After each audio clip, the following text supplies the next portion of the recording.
السلام علیکم۔ اب ہم تاریخ میں سفر کرتے ہوئے 11ویں صدی عیسوی میں پہنچ چکے ہیں۔ یہ وقت مسلمانوں کے لیے ایک غیر معمولی آزمائش اور امتحان کا دور تھا۔ 11ویں صدی کے اوائل میں سلطان محمود غزنوی نے جو کارنامے ہندوستان میں انجام دیے تھے اور مسلمان سلطنت کو مشرق کی طرف ہند میں داخل کر دیا تھا، ان کے انتقال کے بعد ان فتوحات کا سلسلہ کچھ عرصے کے لیے رک گیا تھا۔ غزنوی سلطنت پر ہم تفصیل سے بات کر چکے ہیں۔ سلطان محمود کے بعد ان کی اولاد نے غزنوی سلطنت تو کچھ عرصہ جاری رکھا، لیکن اوور آل پوری مسلمان ملت میں یہ انتہائی آزمائش اور خطرے کا وقت تھا۔ یہ وقت ہے کہ ہم پوری مسلمان ملت پر جو 11ویں صدی میں قائم تھی ایک تائرانہ نگاہ ڈالیں، اور اسپین سے لے کر آکسس تک، سینٹرل ایشیا تک جس حالت میں مسلمان تھے اس کا ایک تفصیلی جائزہ لیں۔ 711 عیسوی کے بعد جب مسلمانوں نے اسپین، پرشیا اور سینٹرل ایشیا کی طرف پیش قدمی کی تھی، 11ویں صدی کے درمیان میں یہ پہلا موقع آیا تھا تقریباً 250 سال کے بعد کہ جب مسلمان ملت پر تھکن کے آثار نمایاں ہو گئے تھے، اور یہ خطرہ پیدا ہو چلا تھا کہ وہ تمام فتوحات مسلمانوں کے ہاتھ سے نکل جائیں گی کہ جو مسلمانوں نے اتنا خون بہا کر حاصل کی تھی۔ مسلمان ملت کے اس وقت 3 بڑے بڑے سینٹر آف گریوٹیز بن چکے تھے۔ ایک طرف مسلمانوں کا مرکز اسپین میں تھا، دوسری طرف مصر میں ایک فاطمی خلافت قائم ہو چکی تھی، اور تیسری طرف بغداد میں عباسی خلافت اپنی جگہ پر موجود تھی۔ مسلمانوں کے یہ 3 بڑے بڑے سینٹر آپس میں اختلاف بھی شدید رکھتے تھے، آپس میں جنگیں بھی ان کی ہوتی تھیں، اور نااتفاقی اور بے برکتی کا یہ عالم تھا کہ دشمنوں کو اب یہ سجھائی دینے لگا کہ شاید ملت اسلامیہ کے تمام علاقوں کو دوبارہ فتح کیا جا سکتا ہے جن پر مسلمانوں نے پچھلے کئی 100 سال میں قبضہ کیا تھا۔ یہ ایک انتہائی خطرناک دور تھا، اور اس قسم کی خطرناک صورتحال سے مسلمانوں کو پہلے واسطہ نہیں پڑا تھا اتنے عمومی اور مجموعی طور پر۔ اسپین میں یا اندلوسیا میں جو مسلمانوں نے امیت خلافت قائم کی، وہ اپنے تقریباً 250 اور 300 سال پورے کرنے کے بعد زوال پذیر ہو چکی تھی، اور اسپین میں طوائف الملوکی کا یہ عالم تھا کہ اس خلافت اسلامیہ کے 13 یا 14 صوبے تمام اپنی اپنی جگہ پر آزادی ڈکلیئر کر چکے تھے۔ 13 یا 14 ریاستیں بن گئی تھیں، ان کے اپنے اپنے بادشاہ تھے، اپنی اپنی حدود تھیں، اور یہ آپس میں شدید اختلاف اور جنگوں میں مصروف تھے۔ اور حالت یہ ہو گئی تھی کہ آپس کے اختلافات کی وجہ سے اسپین کے شمال میں جو عیسائی ریاستیں موجود تھیں، یہ ان سے مدد طلب کیا کرتے تھے ایک دوسرے کو تباہ کرنے کے لیے۔ اس طوائف الملوکی کے دور کو عربی میں بھی طائفہ کہا جاتا ہے، یا انگلش میں طائفہ سٹیٹس یا طائفہ کنگز کے نام سے اس دور کو اس وقت کو یاد کیا جاتا ہے۔ یہ تقریباً 1031 کا دور ہے کہ جب اسپین میں اندلوسیا کی خلافت اسلامی کے تباہ ہونے کے بعد یہ آوارگی پھیل چکی تھی، اور اسپین میں عیسائیوں کو پہلی دفعہ یہ نظر آنے لگا تھا کہ مسلمانوں کے اس باہمی اختلافات کا فائدہ اٹھا کر ایک ایک ریاست کو ہڑپ کیا جائے اور آہستہ آہستہ مسلمانوں کو آئیبیرین پیننسولا سے نکال باہر کیا جائے۔ جو 2 بڑی عیسائی ریاستیں کوسٹیلز اور ایراگون کی آئیبیرین پیننسولا کے شمال میں موجود تھی، انہوں نے آپس میں ری گروپ کرنا شروع کیا، اور ایک شخص الفانسو کے نام سے جو وہاں کا بادشاہ تھا، اس نے مسلمانوں کے خلاف اپنی جنگی کارروائیوں کا آغاز کیا۔ آہستہ آہستہ وہ نیچے بڑھتا آیا، اور سب سے بڑی مسلمان ریاست تولیڈو پہ اس نے قبضہ کر لیا۔ اسپین کو ہم یہیں پہ روکتے ہیں۔ اب آتے ہیں تھوڑا سا مشرقی افریقہ کی طرف۔ ناردرن افریقہ میں موراکو کے علاقے میں ایک نئی مسلمان ریاست جنم لے رہی تھی جن کو مرابطون کہا جاتا ہے۔ مرابطون غیر معمولی نیک، درویش اور صالح حکمران تھے اور ان کا امیر یوسف بن تاشفین تھے۔ بنیادی طور پر مرابطون کا مقصد سہارا، افریقہ، مغربی افریقہ میں اور سینیگال وغیرہ کے علاقوں میں اسلام کی تبلیغ کرنا اور جہاد کرنا تھا۔ مراکش کا شہر جو آج آباد ہے وہ یوسف بن تاشفین نے آباد کیا۔ یہ وہی لوگ تھے جن کی قوم نسلاً بربر تھی اور طارق بن زیاد کی اولادوں میں سے یہ لوگ تھے، اور ان کا رہائش کا مقام اگر آپ نقشہ اٹھا کے دیکھیے تو وہی ہے کہ جہاں سے طارق بن زیاد کشتیوں میں بیٹھ کر جبرالٹر یا جبل الطارق کے آبنائے کو پار کر کے اسپین میں داخل ہوئے تھے۔ تو مسلمان دنیا میں اس وقت مرابطون کی ریاست اسپین سے سب سے زیادہ نزدیک تھی اور ان کے بڑے گہرے روابط بھی موجود تھے اسپین میں، ایک تو بربر ہونے کے ناطے اور دوسرا اس وجہ سے کہ مسلمانوں کی تمام تر تجارت جو اسپین سے مسلمان دنیا کی ہوا کرتی تھی وہ انہی مرابطون کی حکومت اور بحری راستوں کے ذریعے ہوا کرتی تھی۔ یوسف بن تاشفین اپنی حکومت کو افریقہ میں مستحکم کر رہے تھے اور ایک شاندار ریاست کی بنیاد ڈالی، جیسے عرض کیا کہ جو مرابطون کے نام سے مشہور ہوئی۔ اسی دور میں باقی مغربی افریقہ مسلمان تھا، مگر مصر میں مسلمانوں کے باہمی اختلافات کی وجہ سے ایک اور ریاست قائم ہو گئی تھی جس کو فاطمی ریاست کہتے ہیں۔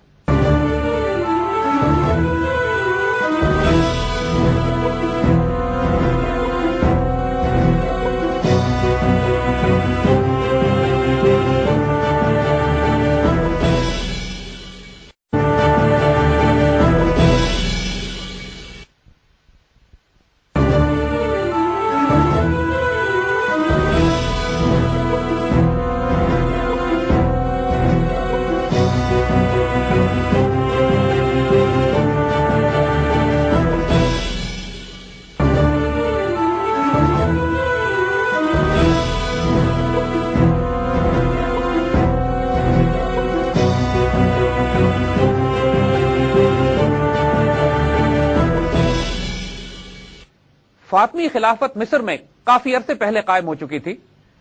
مسلکن یہ شیعہ مسلک تھے۔ نتیجہ یہ تھا کہ ان کے دونوں طرف جو سنی علاقے اور سنی مسلمان حکمران تھے ان کے ساتھ ان کی جھڑپیں چلا کرتی تھی۔ یہ فرقہ واریت نے پہلی دفعہ مسلمان امت کو اندر سے نقصان پہنچانا شروع کیا تھا اس تمام فتوحات کے بعد جب سے مسلمانوں نے ان علاقوں کو فتح کیا تھا۔ تھوڑا آگے آئیے تو شام کی طرف عباسی خلافت اور پھر بغداد میں عباسی خلافت کا پورا محکم مرکز قائم تھا۔ عباسی خلافت چونکہ سنی تھے لہذا ان کی فاطمی خلافت کے ساتھ جنگیں بھی چلتی تھی، آپس میں فتنہ دوانیاں، ریشہ دوانیاں اور ایک دوسرے کے خلاف سازشیں اور مہمات کا ایک سلسلہ ایک ایسا جاری تھا کہ جس نے پوری امت مسلمہ کو تقسیم کر کے رکھ دیا تھا۔ اگر پرشیا کی طرف جائیں تو غزنویوں کی امپائر اب وہ عروج اس میں باقی نہیں رہا تھا اور یہ چھوٹے ہوتے ہوتے افغانستان اور ان ہند کے علاقوں پر قابض تھے کہ جن پر محمود غزنوی نے قبضہ کر لیا تھا۔ مگر ان کے مغرب میں ایک اور مسلمان حکمران، یہ بھی ایک ترک ڈائنیسٹی تھی جو بہت تیزی سے عروج پا رہی تھی۔ ان کو سلجوق کہتے تھے۔ سلجوقوں کا علاقہ آج کے ایران، ماوراء النہر، خراسان اور یہ تمام وہ علاقے جو آگے بڑھ کر آرمینیا اور آذربائیجان کے آس پاس کے تھے، ان تمام علاقوں کو سلجوق حکمران فتح کرتے چلے آ رہے تھے۔ ان کا پہلا سربراہ جس نے یہ ڈائنیسٹی قائم کی تھی تغرل بے، خلیفہ عباسی کا وفادار تھا، اپنی بیعت خلیفہ عباسی کو دیتا تھا، اور یہ وہ تلوار تھی کہ جو اب آئندہ آنے والے وقتوں میں امت مسلمہ کی حفاظت کے لیے اللہ تعالیٰ نے بے نیام کی تھی۔ تغرل بے کے انتقال کے بعد اس کا بیٹا الپ ارسلان، محمد اس کا اصل نام تھا، ترکی میں الپ ارسلان کا مطلب ہے ایک دلیر اور غیرت مند شیر، چونکہ وہ ایک بہت ہی بہادر شخص تھا اور اپنی پوری قوم میں ایک شیر دلیر کے نام سے یاد کیا جاتا تھا، تو تاریخ میں بھی اس کا یہی نام الپ ارسلان کے نام سے مشہور ہو گیا۔ الپ ارسلان کی حکومت آکسس سے لے کر دریائے فرات تک قائم تھی۔ ادھر روم میں بائزنٹائن حکمران رومانوس ابھی تک اپنی حکومت پر پوری طرح قائم تھا، جو آج کے ترکی کے علاقے ہیں، اناطولیا اور یہ اس کے آس پاس کے سارے علاقے رومن امپائر کے تحت تھے. یعنی اس وقت اگر آپ نقشہ اٹھا کے دیکھیے تو ترکی اور ایران کے درمیان جو سرحد آج بنتی ہے یہ مسلمانوں اور رومنز کے درمیان کی سرحد بن گئی تھی. ایران کی طرف الپ ارسلان کی حکومت تھی اور ترکی کا سارا علاقہ اناطولیا اور ایشیا مائنر یہ رومن امپائر کے تحت تھا. عباسی خلافت بغداد میں قائم تھی، خلافت فاطمی قاہرہ میں، مرابطون نارتھ افریقہ میں، اور اسپین میں طوائف الملوکی اور طائفہ کنگز اپنی جگہ پر تھے، اور عیسائی نارتھ سے کوشش کر رہے تھے ان کو باہر نکالنے کی. یہاں پر ذرا سا عیسائیوں کی اسٹریٹجی بھی ڈسکس کرنی ضروری ہے.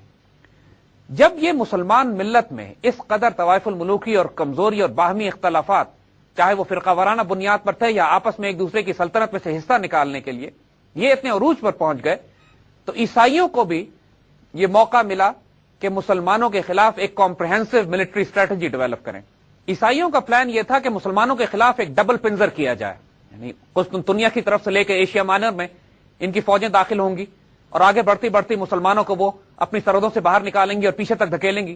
دوسری طرف فرانس اور یورپین پاورز جو ویسٹرن یورپ کی تھیں وہ اسپین کے ساتھ مل کر مسلمانوں کو آئیبیرین پیننسولا سے نیچے دھکا دے کے افریقہ میں نکال دیں گی.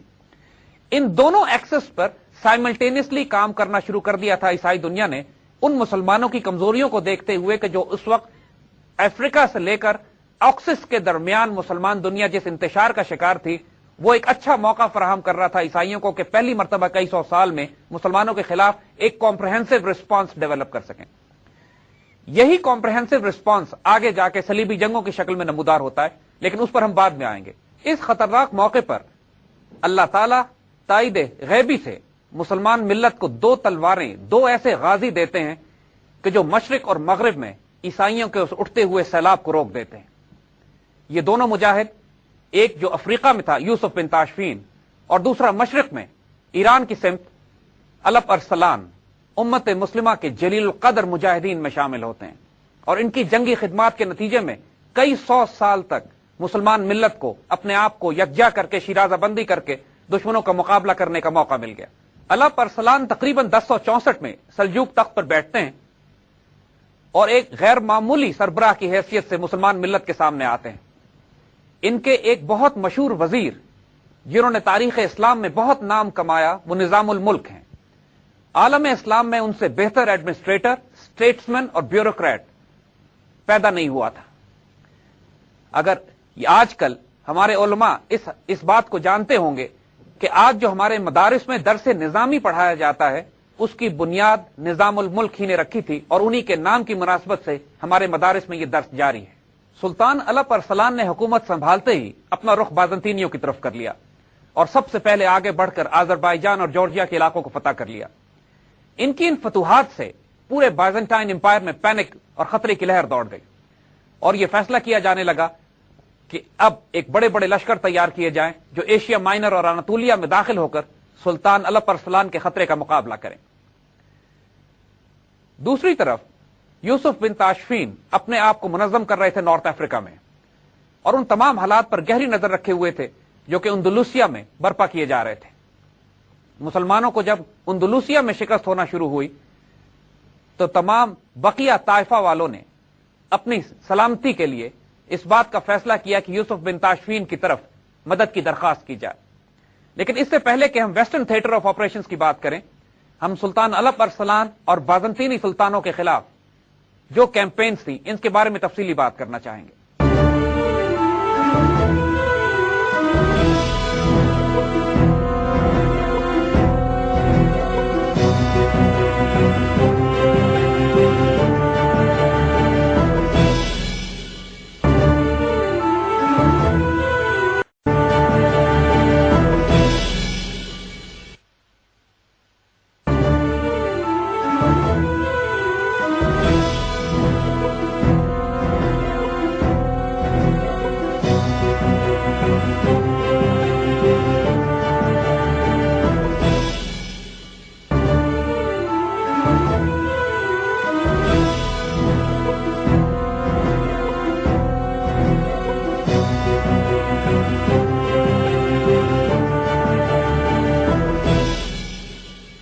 آئیے اس سے پہلے کہ ہم ویسٹرن تھیٹر آف آپریشن میں بات کریں، ان کے وار آبجیکٹو ڈیسائیڈ کر لیں کہ جو بازنطائن امپائر کے اور سلطان الپ ارسلان نے اپنے اپنے لیے طے کیے تھے۔ بازنطینیوں کی خواہش یہ تھی کہ ایک لشکر جمع کر کے نہ صرف یہ کہ اپنے مقبوضہ علاقے آزاد کرائے جائیں آرمینیا اور جارجیا، بلکہ براہ راست آگے بڑھ کر ایران اور اس کے بعد بغداد کی طرف پیش قدمی کی جائے اور خلافت اسلامیہ کا ہی مکمل طور پر خاتمہ کر دیا جائے۔ مسلمانوں کے باہمی اختلافات اور کمزوریاں اس حد تک پہنچ چکی تھیں کہ اب بازنطینیوں کو یقین ہونے لگا کہ وہ اس قابل ہو چکے ہیں کہ مسلمانوں کی سلطنت کی جڑ سے ہی بےخکنی کر دی جائے، لیکن سلطان الپ ارسلان کے بارے میں انہوں نے سخت غلط اندازہ لگایا۔ الپ ارسلان کا اپنا آبجیکٹو یہ تھا کہ جارجیا اور آرمینیا کو فتح کرنے کے بعد اناطولیا اور ایشیا مائنر میں داخل ہو اور تمام بازنطینی مشرقی صوبوں کو فتح کرتے ہوئے قسطنطنیہ کے سامنے آنکھوں میں آنکھیں ڈال کر کھڑا ہو جائے۔ یہ دونوں غیر معمولی آبجیکٹو اس بات کی غمازی کر رہے تھے کہ آنے والے وقتوں میں دونوں سلطنتوں کا ایک خورریز تصادم ہوگا۔ تقریباً 1068 میں سلطان الپ ارسلان نے اپنی فوجیں بائزنٹائن کے مغربی صوبے یعنی اناطولیا اور ایشیا مائنر جو آج کا ترکی ہے اس میں فوجیں داخل کر دیں اپنی اور آگے کی طرف پیش قدمی شروع کی۔ تقریباً 2 سال کے عرصے تک سلطان ان پورے علاقوں میں بازنطینی فوجوں کے ساتھ جھڑپیں کرتے رہے اور ان کی طاقت کا اندازہ کرتے رہے اور اپنی فوج کو تربیت دیتے رہے کہ بازنطینی جنگی حکمت عملی کے لحاظ سے اپنے آپ کو کس طرح منظم کیا جائے۔ بالآخر جو کانسٹنٹائن رومانوس جو ایمپرر تھا کانسٹنٹینوپل کا، وہ بذات خود ایک بہت بڑے لشکر کو لے کر باہر نکلا اور ایک فیصلہ کن جنگ کے لیے مینزیکرٹ جو آرمینیا کے پاس آج کے ماڈرن ترکی میں ایک جگہ ہے وہاں کے میدان جنگ کا انتخاب کیا گیا۔ تقریباً 2 لاکھ کا لشکر جس میں تمام ایسٹرن یورپ حتیٰ کہ ویسٹرن یورپ تک کی فوجوں کے افراد موجود تھے، اور اس کے ساتھ ساتھ بہت سارے ایسے ترک جنگجو بھی تھے کہ جو مسلمان نہیں ہوئے تھے اور عیسائیوں نے ان کو اپنے ساتھ ملا لیا تھا۔ بہت بڑی تعداد میں آرمینینز، مرسنری فوجیں، ترک اور اس کے علاوہ رومن آرمی بذات خود، تقریباً 2 لاکھ کا ایک بہت بڑا لشکر جو اس سے پہلے کبھی رومانوس نے جمع نہیں کیا تھا، سلطان الپ ارسلان کے مقابلے پر مینزیکرٹ میں جمع ہوا۔ سلطان الپ ارسلان اس 2 لاکھ کے لشکر کے مقابلے میں صرف 25,000 مجاہدین کو لے کے نکلا۔ اس کے ساتھ منجنیق تھی، لیکن تمام تر دستے بنیادی طور پر ترک کیولری تھی۔ اس جنگ کے بارے میں خود مغربی مورخ بھی یہ لکھنے پر مجبور ہیں کہ یہ بائزنٹائن امپائر کے لیے بھی ایک فیصلہ کن جنگ تھی۔ اس کا نتیجہ اگر رومنز کی فتح کی صورت میں نکلتا تو تمام ایران، خراسان اور بغداد مسلمانوں کے ہاتھ سے چلا جاتا، اور اگر اس کا نتیجہ مسلمانوں کی فتح کی صورت میں نکلتا تو تمام Eastern Roman provinces, Anatolia, Asia Minor اور آج کا جدید ترکی، یہ تمام مسلمانوں کے پاس آ جاتا اور مسلمانوں کی سرحدیں بذات خود قسطنطنیہ سے جا ٹکراتی۔ دونوں فوجوں کے لیے سٹیکس بہت زیادہ تھے اور کوئی بھی شکست افورڈ نہیں کر سکتا تھا۔ سلطان الپ ارسلان نے جنگ شروع ہونے سے پہلے پیس ٹرمز رومانوس کی طرف بھیجی، لیکن اس کو اپنی تعداد پر اتنا تکبر تھا کہ اس نے ان کو مسترد کر دیا۔ اس کے بعد جنگ کی تیاری شروع ہوتی۔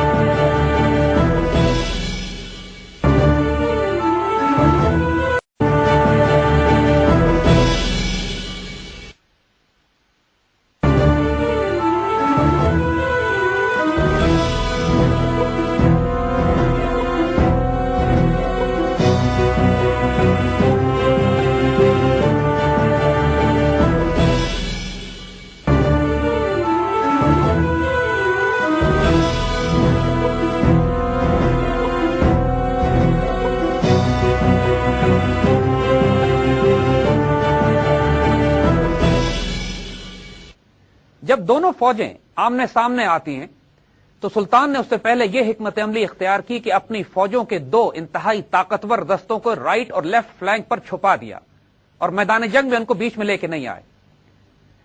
جب رومن فوج مسلمانوں کے قلب پر حملہ آور ہوتی ہے اور شدید جنگ شروع ہو جاتی ہے تو اس موقع پر سلطان نے اپنے رائٹ اور لیفٹ فلینک سے اپنے ریزرو دستوں کو